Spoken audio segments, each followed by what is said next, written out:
The containment vault on Station Meridian had existed for 2 centuries, its purpose forgotten by most who walked the sterile corridors above. Deep within the reinforced chamber, suspended in a crystalline stasis field, hung a figure that defied easy categorization. She was tall, impossibly so, her frame suggesting both grace and lethality in equal measure. Her skin bore the faint luminescence of a species long extinct, the Valori, and across her empty eye sockets ran scars that spoke of deliberate mutilation. The Galactic Council had sealed her there after the Battle of Crimson Nebula, where she had single-handedly destroyed an entire fleet. They had torn out her eyes to ensure she could never fight again, for the Valori possessed a unique neural interface with their weapons, a bond that required sight to maintain. Without vision, she was powerless. Or so the ancient records claimed about her weapon, a blade of shifting metal that hummed with barely contained energy, hung beside her in its own containment field. No one had dared touch it in 200 years. Lieutenant Marcus Webb was not supposed to be in the vault. His assignment involved routine maintenance on the upper decks, but a faulty navigation panel had led him through a series of forgotten passages, and curiosity had done the rest. The door had been open, which should have been impossible. Later, he would wonder about that. He stood before the stasis field, studying the suspended warrior with the analytical eye of someone who had seen too much of the galaxy's darker corners. The Valori were myths now, cautionary tales told to young soldiers about the dangers of genetic enhancement and military augmentation. Yet here was proof that they had been real. Marcus reached out, his hand passing through the containment field around the weapon before he could stop himself. The moment his fingers touched the blade's hilt, the universe inverted. A voice exploded in his mind, feminine and sharp with surprised delight. "Missed me?" He jerked backward, but his hand remained locked around the weapon. The blade thrummed with sudden life, its surface rippling like liquid mercury. In the stasis field, the warrior's body twitched, the first movement in 2 centuries. "Who are you?" Marcus demanded, though he spoke aloud to a voice only he could hear. "I am Kale, last of the Valori blade dancers, and you just activated a bond that should have died with my sight." "How very interesting." The voice carried amusement beneath its predatory edge. "Tell me, little human, what year is it?"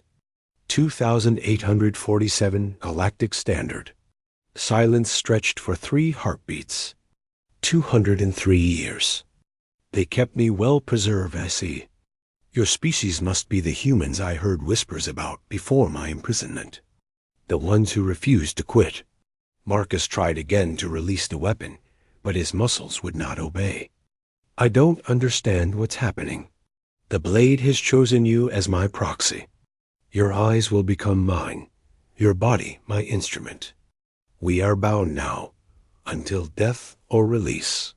Kale's presence in his mind felt ancient and vast, yet tinged with something unexpected, loneliness. Though I confess confusion. The bond should be impossible without Valori blood. What are you, exactly? Human, just human. Marcus forced his breathing to steady, calling on years of military training. "Can you see through me?" "Yes, and I must say, your species has fascinating neural architecture. Adaptable, resilient, rather like us in some ways." A pause. Someone is coming. 3 guards, armed with plasma rifles. They detected the field disruption. Marcus had not heard anything, but moments later, alarms began shrieking throughout the vault. The stasis field containing Kale's body flickered, then failed entirely. She dropped to the floor with inhuman grace, despite her blindness, landing in a crouch that spoke of muscle memory 2 centuries old. "Give me the blade," she commanded, extending one hand unerringly toward Marcus. He found himself moving without conscious thought, placing the weapon in her palm. The moment she gripped it, her entire demeanor transformed. She stood, rolling her shoulders as ancient joints realigned, and smiled with too many teeth. I suggest you take cover, human. This will be unpleasant for those who kept me in darkness. The vault door exploded inward. 3 Cauldrith guards, each standing 7 feet tall with armored carapaces, stormed inside. They saw Kale and froze, recognition and terror warring on their features. She moved like poetry written in violence. The blade sang through the air, deflecting plasma bolts with precision that should have been impossible for someone without sight. But she had Marcus know, his eyes feeding her information through their inexplicable bond.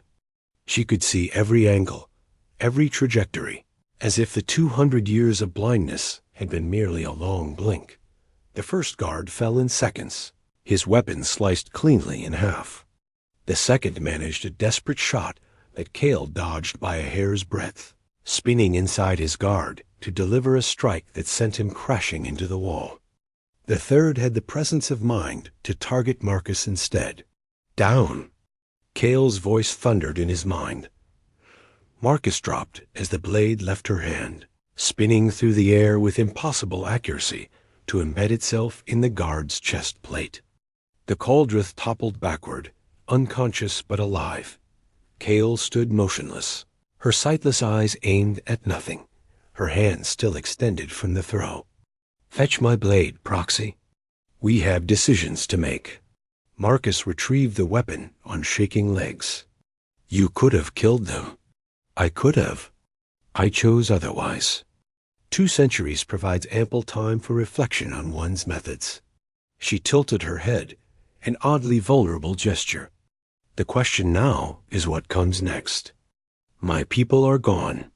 My war is over. And I am bound to a human I have known for less than 5 minutes. The Council will send more guards. Then soldiers. They'll kill us both. Marcus looked at the fallen Cauldrith, then at the corridor beyond. There's an escape pod bay 2 levels down. You would flee with me? A relic of wars your species likely never knew? Kale's tone carried genuine curiosity. Why? Marcus considered the question while alarms continued their shrill song. He thought of the sealed vault, the deliberate blinding, the casual cruelty of imprisoning someone for centuries rather than granting a clean death. He thought of his own reasons for joining the military, the injustices he had witnessed, the compromises he had been forced to make. Because what they did to you was wrong. Because you spared those guards when you could have killed them. And because I'm tired of following orders that don't make sense. He met her sightless gaze.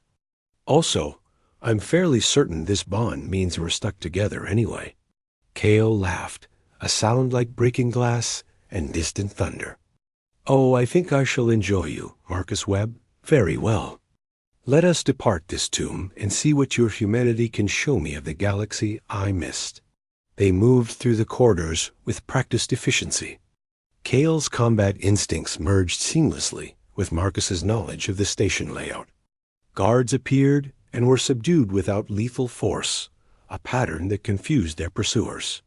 The blade dancer of legend would have left corpses. This was something new. The escape pod bay loomed ahead, its doors sealed but not locked.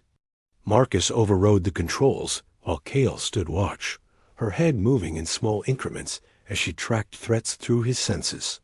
Why did they blind you? Marcus asked as the pod systems initialized. The records I glimpsed mentioned victory, not defeat. Because I won too well. Because I ended a war the Council wished to prolong. Because I refused to become their weapon against the next designated enemy. Kale's voice carried old bitterness. The Valori were engineered to be perfect soldiers. We forgot we were also meant to be mortal. The pod door hissed open. Marcus gestured her inside, then followed, sealing the entrance behind them. Through the viewport, Station Meridian sprawled against the stars, vast and indifferent. Your people, Kale began, settling into the navigator's seat with surprising familiarity. Why are they called humanity fuck? Yeah, in the soldiers' cant. I am hearing through our bond. Marcus paused in his preflight checks. That's not quite accurate. HFY is more of a philosophy. It means we don't quit. We're not the strongest or the smartest or the longest lived. But we endure. We adapt. We find ways to survive that no one expects. Much like continuing to fight after being blinded for 2 centuries, Kale observed. Perhaps we are not so different, your species and mine. The pod launched, rocketing away from the station as weapons fire lanced through the space they had occupied moments before. Marcus plotted a course toward the outer rim, where council authority grew thin and questions were rarely asked. Kale sat in silence, her head tilted toward the viewport, though she could see nothing of the stars beyond. What will you do now, Marcus Webb? You have freed a war criminal, bonded yourself to a relic, and abandoned your post. These are not small crimes. I'll figure it out. We'll figure it out. Marcus checked their fuel reserves, calculating distances to potential safe harbors. You said you had 200 years to think. What did you decide? That killing is easy. That mercy is hard.